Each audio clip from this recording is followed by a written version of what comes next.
First time చరిత్రలో గుడివాడలో ఎప్పుడూ రానంత మెజారిటీ తెప్పించిన ఘనత మీదే. దాంతో ఆయనలో రెట్టింపు ఉత్సాహం వచ్చింది. ఏ పని చేసినా ఆనందపడుతున్నాడు. నేను మనస్ఫూర్తిగా సహకరిస్తాను ఆయనకి. చరిత్రలో చాలా ఎన్నికలు చూశాం కానీ మన నాయకుడు ఎన్టీ రామారావు గారు ఒక హిస్టారికల్ ఎన్నికల్లో కూడా ఇంత పెద్ద మెజారిటీ రాలా. కానీ మొన్న వచ్చాయి. దానికి కారణం మీరు చూస్తే అప్పటి వరకు రాష్ట్రంలో విధ్వంసం జరిగింది. ఎవరు ఈ మారి కూర్చునే పరిస్థితి లేదు, మాట్లాడుకునే పరిస్థితి లేదు, చర్చించుకునే పరిస్థితి లేదు. కడాన మంచి జరిగితే ఆనందపడే పరిస్థితిలో కూడా లేవు. అందుకే అందరూ కూడా ఫ్రస్ట్రేషన్లో ఓటేశారు. ఈ రోజు నేను చూస్తున్నాను ఒక పాజిటివ్ మూడ్ క్రియేట్ చేశాం. ఈ రోజు మీ అందరికి హామీ ఇచ్చేది మీరు నాకు సహకరించాల్సింది. నేను ప్రభుత్వాన్ని ముందుకు తీసుకుపోగలుగుతున్నాం. సంక్షేమం, అభివృద్ధి, సుపరిపాలన ఈ మూడుతో ముందుకు పోతున్నాం. మొన్న ఎన్నికల్లో చాలా వరకు చెత్తంతా క్లీన్ చేశారు. మామూలు చెత్త కాదు. ఆ నోర్లు ఏమి నోర్లో నాకు అర్థం కాలేదు కానీ ఆ నోర్లన్నీ ఫెనాయిలే శుభ్రంగా క్లీన్ చేశారు మీరు. ఇప్పుడు మిమ్మల్ని అడుగుతున్న ఇంకా అక్కడక్కడ కొంత చెత్త వాసనలు ఉన్నాయి. ఇంకా రాజకీయాల్లో క్రిమినల్స్ వాళ్ళు మారరు, జీవితంలో మారరు. మనం మార్చాలన్నా మారే పరిస్థితి శాశ్వతంగా వీళ్ళని మార్చేయడం తప్ప లేకపోతే వీళ్ళు మారే పరిస్థితి లేదు. కుట్రలు, కుతంత్రాలు, ఇంకో పక్క సోషల్ మీడియాలో ఆడబిడ్డల పైన పోస్టింగ్స్ పెట్టి మొన్న సాక్షాత్తు డిప్యూటీ సీఎం కుటుంబం పైన పెడితే అడిగితే ఇది మా స్వేచ్ఛ, మా ఇష్టం అనే పరిస్థితికి వచ్చారు. అలాంటి వారికి రాజకీయ పార్టీలు డబ్బులు ఇచ్చే పరిస్థితికి వస్తున్నాయి. నేను ఎప్పుడు కూడా పౌరుషంగా మాట్లాడను. కానీ ఒక్క విషయం మీరు గుర్తుపెట్టుకోవాలి.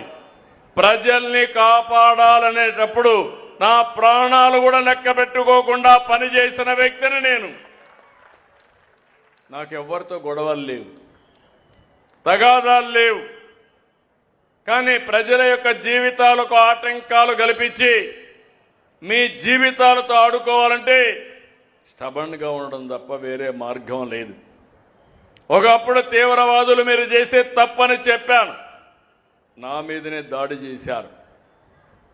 23 క్లేమోర్ మైన్స్ ని బ్లాస్ట్ చేశారు. సాక్షాత్తు వెంకటేశ్వర స్వామి దిగి వచ్చి నాకు ప్రాణభిక్ష పెట్టాడు తప్ప లేకపోతే నేను బతికేవాడిని కాదు. ఇంకో పక్క మత విద్వేషాలు రెచ్చగొట్టే వాళ్ళపైన రాజీ లేని పోరాటం చేశాను. చిన్న పెద్ద రౌడీలుంటే, వీధి రౌడీలుంటే వాళ్ళ గుండెల్లో రైళ్లు పరిగెత్తిచ్చా. వేరే రాష్ట్రాలకు పారిపోయారు, ముఠాలు అణిచివేశాం. కానీ ఇప్పుడు వచ్చింది నాకు పెద్ద సమస్య. ఈ గొడ్డలి పార్టీ మామూలుగా అది. ఈ పార్టీని చూస్తే నిన్న ఒక ఉదాహరణ, ఇలాంటి ప్రతిరోజు జరుగుతూనే ఉన్నాయి. ఒక అతను మాజీ మంత్రి, శ్రీకాకుళం, ఒక యాక్సిడెంట్ కొడుకు చేశాడు. ఏం చేయాలి? కొడుకు యాక్సిడెంట్ చేశాడు, ఒక ఆయన చనిపోయాడు. చాలా పేద కుటుంబం, గొర్రెల కాపరి, వెనుకబడిన వర్గాలు. చనిపోతే ఏం చేయాలి? ఆయన్ని ఆ కుటుంబాన్ని ఆదుకోవడం, హాస్పిటల్ తీసుకుపోవడం ఇవి చేయాలి. చెయ్యకుండా ఆయన తప్పించుకోవడానికి సీసీటీవీ కెమెరాలు అన్నీ ఉన్నాయి నా దగ్గర. ఇప్పుడు ఎవడైనా తప్పు చేస్తే ట్రాక్ చేయడం సెకండ్స్ లో పని తప్ప ఎవడూ తప్పించుకోలేడు. ఆ విషయాలు గుర్తుపెట్టుకోవాలి. మేనేజ్ చేసి వాళ్ళకి డబ్బులు ఇచ్చేసి వేరే వాళ్ళపైన కేసు పెట్టేశారు. అంటే ఒక నేరాన్ని తప్పించుకోవడానికి ఇంకొక నేరం. వీళ్ళ ఉద్దేశం ఆ రోజు వివేకానంద రెడ్డిని గొడ్డలితో చంపి తర్వాత కాదు గుండెపోటు అని చెప్పి అడ్డంగా దొరికితే నా చేతిలో కత్తి పెట్టి నారాసుర రక్త చరిత్రని క్రియేట్ చేశారు. అంటే ముఖ్యమంత్రి భయన్నే మీరు ఆలోచించుకోవాలి. ఎందుకు నేను ఈ మాట మాట్లాడుతున్నానంటే చెప్పకపోతే నాకు తప్పు అవుతుంది. హెచ్చరించడం నా బాధ్యత. ఈరోజు దీపావళి పండగ చేస్తున్నాం. ఎందుకు దీపావళి పండగ? నరకాసురుడనే ఒక రాక్షసుడు ఉండేవాడు.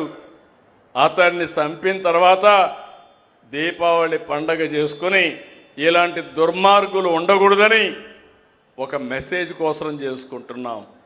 కొంతమంది అంటున్నారు మీరు మాట్లాడొద్దండి. నేను మాట్లాడను. మళ్ళా మీరు వచ్చి రఫరఫా అంట వస్తే మీరు కూడా ఏమారిపోతే అది నిజంగానే రఫరఫాలు ఆడిస్తారు. మొన్న చేశారు, మీరు చూశారు. ఎంత ధైర్యం ఉండాలని అడుగుతున్నా. మామూలుగా ఎప్పుడన్నా చూశారా? పోస్టర్స్కి కటౌట్లకి పొట్టేళ్లు తెగలేసి దాన్ని తీసిపోయి రక్తాన్ని చల్లే పరిస్థితికి వచ్చారంటే ఏంటిది?